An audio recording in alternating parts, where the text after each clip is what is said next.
పాస్తాని simple and టేస్టీగా ఎలా తయారు చేసుకోవాలో చూపిస్తున్నా. స్టవ్ ఆన్ చేసి ప్యాన్ పెట్టి ఆయిల్ హీట్ అయిన తర్వాత కట్ చేసి పెట్టుకున్న ఆనియన్, పచ్చిమిర్చి వేసుకొని ఆనియన్ ట్రాన్స్పరెంట్గా ఫ్రై అయ్యే వరకు ఫ్రై చేసుకోండి.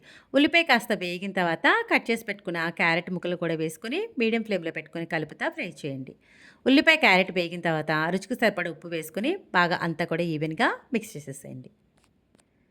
దీంట్లోకి ఉడికించి పెట్టుకున్న పచ్చి బఠానీ వేస్తే కనుక టేస్ట్ బాగుంటుంది, హెల్త్కి కూడా మంచిది. బఠానీని కూడా మీడియం ఫ్లేమ్లో పెట్టుకుని 5 నిమిషాలు ఫ్రై చేసేసేయండి.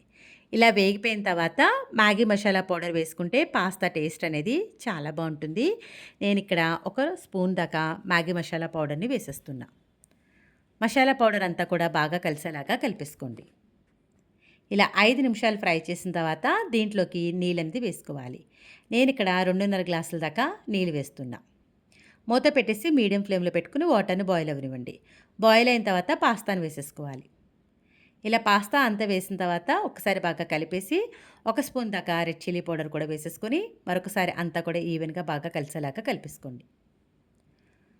ఇలా అంతా మిక్స్ చేసిన తర్వాత మూత పెట్టేసి దీంట్లో ఉన్న వాటర్ అంతా దగ్గరగా అయిపోయి పాస్తా బాగా ఉడికేంత వరకు ఉడికించుకోవాలి. అవసరం అనుకుంటే మధ్య మధ్యలో మూత తీస్తూ చెక్ చేయండి. ఇలా వాటర్ అంతా దగ్గరగా అయిపోయిన తర్వాత స్టవ్ ఆఫ్ చేసేసుకోవడమే.